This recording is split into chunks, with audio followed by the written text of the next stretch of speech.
नमस्ते, मैं शिवा स्वाति हूँ और ये वीडियो ओपन बुक एग्ज़ाम्स के बारे में है कि अब वो टाइम आ गया है कि मेमोरी एग्ज़ाम्स बंद किए जाएं और ओपन बुक एग्ज़ाम्स पे फोकस शिफ्ट हो जाना चाहिए, क्योंकि बच्चों को पता होना चाहिए कि आंसर्स बुक्स में कहाँ लिखे हैं, किस तरह लिखे हैं, किस कॉन्टेक्स्ट में लिखे हैं। और जब वो बड़े होकर काम करने जाते हैं उनको किताबें पकड़ाई जाती हैं कि इस तरह करना है, तो उन्हें समझ में नहीं आता है। उनके 90% एग्जाम्स में आ जाते हैं स्कूल में, मगर आगे जाके बच्चे समझ नहीं पाते हैं कि किस तरह नॉलेज अप्लाई की जाए। उनको एक किताब दी जाए तो उसको पढ़ के कैसे वो सेल्फ हेल्प करें, उसमें वो बहुत ज़्यादा कंफ्यूज हो जाते हैं। तो बच्चों को ओपन बुक्स में पढ़ के एनालाइज करके आंसर लिखना सिखाना बहुत ज़रूरी है। हो सकता है लिटरेसी रेट थोड़ी कम हो जाए क्योंकि फेलियर रेट हाई हो जाए, मगर आप थोड़ा और टाइम दीजिए पढ़ाने को, थोड़ा और रिपीट होने दीजिए। फेलियर को जज मत कीजिए कि ये गलत हो गया है। फेलियर को फीडबैक की तरह लीजिए और फिर बच्चों को एनकरेज कीजिए, कोई बात नहीं, फेलियर हो गया, आप अपना सब्जेक्ट चेंज करके देखो, अपना इंटरेस्ट चेंज करके देखो, या उनका एटमॉस्फेयर बेटर बनाइए ताकि वो पढ़ सके, उनका खाना पीना बेटर बनाइए ताकि उनके दिमाग में नॉलेज जा सके, उनका काम कम करिए ताकि वो पढ़ाई कर सकें। तो इस सब में जहाँ आप दिमाग का इस्तेमाल पे फोकस देते हो, इंटेलिजेंस पे फोकस देते हो, ना कि मार्क्स पर, तब आपको खाना इम्प्रूव करना पड़ता है, काम करना कम करना पड़ता है, टीवी कम करना पड़ता है और सोचने की शक्ति बढ़ानी पड़ती है। तो ये जो शक्ति आती है ये न्यूट्रिशन से, स्पेस एंड टाइम से आती है। जहाँ आप लगे रहते हो कि बच्चे काम करते रहें, आपका काम आपकी हेल्प करते रहें दिन भर, और अंट शंट खाते रहें, जंक फूड खाते रहें, टीवी देख के टाइम पास कर लें, खेल कूद लें, तो वहाँ आप रोड एग्जाम से भी बच्चों को पास करवा देते हो, पर उनके दिमाग की शक्ति नहीं बढ़ती है, इंटेलिजेंस नहीं बढ़ती है। इससे प्रॉब्लम ये होती है आगे जाके कि पैसे तो फिर भी कमा लेते हैं लोग, मगर इमोशनल लेवल पे उन्हें बहुत ट्रॉमा होता है, डिप्रेशन बहुत हाई हो जाते हैं, एग्रेशन बहुत हाई हो जाता है, टेररिज्म बढ़ जाता है, सुसाइड्स बढ़ जाते हैं, जो अभी हो रहा है। कोई भी फोकस अगर आप इमोशनल मैनेजमेंट को नहीं देते हो तो सुसाइड, एग्रेशन, टेररिज्म, वॉर्स, इन सब की होने की चांसेस बढ़ जाते हैं। सो इम्पॉर्टेंट ये है कि आप सही चीज़ें टेस्ट करो, बच्चों को स्ट्रेस नहीं करो बेकार में कि इनको ये मंत्र याद नहीं है, या फिर ये डेफिनेशन याद नहीं है, ये ऑथर का नेम याद नहीं है। आपको ऑथर नेम पूछने ही नहीं चाहिए एग्जाम में। ऑथर नेम पूछने की ज़रूरत क्या है जब आपने लिख दिया, पढ़ा दिया स्कूल में कि ये ऑथर ने ये लिखा है। तो उसके बाद आपको बस उसका एप्लीकेशन एग्जाम में पूछना चाहिए। कोई ज़रूरत नहीं है याद रखने की किसने क्या लिखा है, क्योंकि नॉलेज सारी यूनिवर्सल है। आप लिख के मर गए, आप दूसरी लाइफ में कुछ और बन गए, तो आपको भी ऑथर्स के स्पिरिट्स को रिलीज़ नहीं करना, उन्हें बार बार खींचना, ये भी गलत है। और ये याद दिलवाना कि कि इसने ये लिखा, उसने किसने लिखा, ये इररेलेवेंट क्वेश्चन है। बात यह है कि जो लिखा है वो रेलेवेंट है या नहीं। फॉर एग्जांपल, अगर आप सिखा रहे हो कि वेपराइजेशन क्या होता है, तो आप ये थोड़ी पूछोगे कि किसने लिखा है। इंजन कैसे चलता है, आप ये पूछ रहे हो इंजन किसने बनाया, किसी ने भी बनाया, उससे फ़र्क क्या पड़ेगा अभी। इंजन कैसे चलता है, अगर आप ये सवाल पूछ रहे हो तो इसकी रेलेवेंस क्या है एवरीडे लाइफ में, क्या ये एवरीडे लाइफ में ये स्किल ट्रांसफ़र हो सकती है।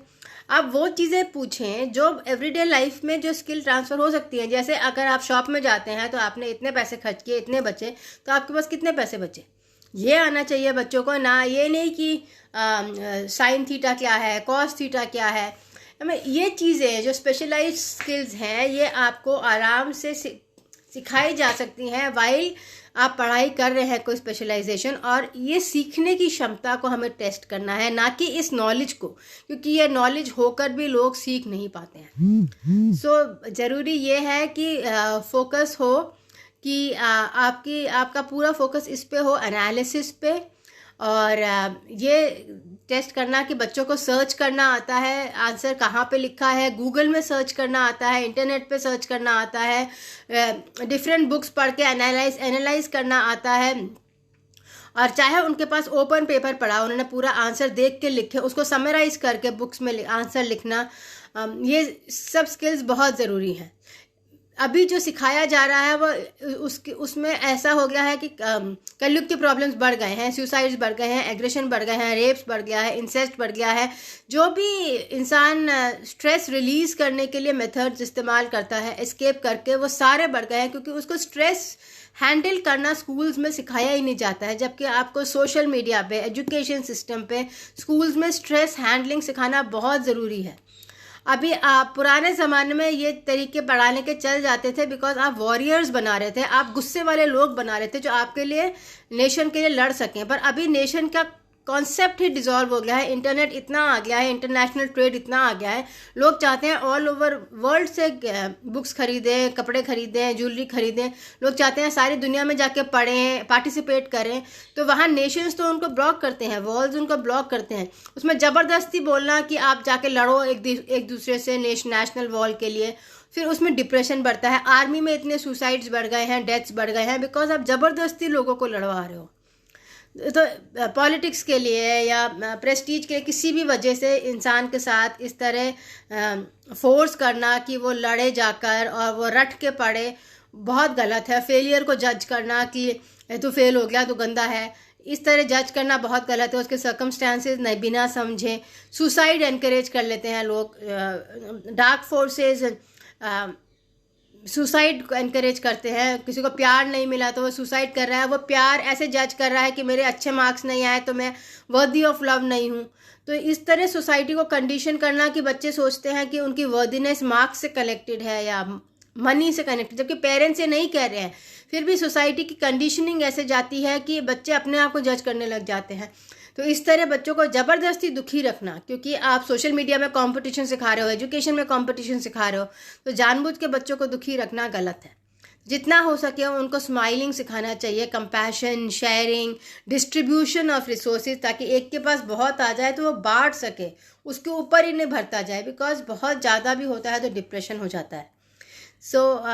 डिप्रेशन होता है, फिर बीमारियां होती हैं, एंग्जाइटीज़ होती हैं, हार्ट प्रॉब्लम्स होती हैं, फिर डॉक्टर्स भी इलाज नहीं कर पाते, फिर डेथ्स हो जाती हैं। और फिर आप ब्लेम करते रहते हो भगवान को, फिर आप भगवान की लाइट में नहीं जाते हो, फिर आप नर्क में जाते हो, फिर आप एनिमल बन जाते हो, फिर से सारी साइकिल शुरू होती है, फिर से उतनी प्रॉब्लम्स आती हैं। तो इसका कोई आउटलेट नहीं है जब तक कि आप उनको बचपन से सिखाओ कि पॉजिटिव कैसे रहना है। पॉजिटिविटी ऑटोमेटिक नहीं है, नेगेटिविटी ऑटोमेटिक है, ग्रेविटी ऑटोमेटिक है, उड़ना ऑटोमेटिक नहीं है इंसान के लिए। सो आप उनको दिखाओ कि ग्रेविटी से कैसे बाहर निकलना है, सीरियसनेस, सैडनेस से कैसे बाहर निकलना है, और सिचुएशन को कैसे हैंडल करना है कि खुशी से आप रह सको। तो इसके लिए एजुकेशन सिस्टम में चेंज लाना बहुत ज़रूरी है कि आप रट्टाफिकेशन नहीं टेस्ट करो और actual analysis of books test करो, जिसकी वजह से ओपन बुक एग्ज़ाम्स होना बहुत ज़रूरी है। सो इस बारे में सोचिए और होपफुली ये क्रिएट हो जाएगा अगले 5-10 साल में। पर जब तक कोई सोचेगा नहीं तो क्रिएट ही कैसे होगा। तो इसीलिए थॉट्स डालना बहुत ज़रूरी होता है। भगवान बीज बोते हैं, उसके बाद पेड़ उगता है या पेड़ कट जाता है, फिर से बीज बोते हैं, कभी ना कभी पेड़ उगता है। सो इसीलिए आप सोचिए इस बारे में कि ओपन बुक एग्ज़ाम्स बहुत ज़रूरी है। बच्चों को रिलैक्सेशन देना बहुत ज़रूरी है, स्ट्रेस मैनेजमेंट सिखाना बहुत ज़रूरी है, जिससे कि दुनिया शांत हो और ज़्यादा पीसफुल हो और हेल्दी हो। Thank you. Please like and subscribe.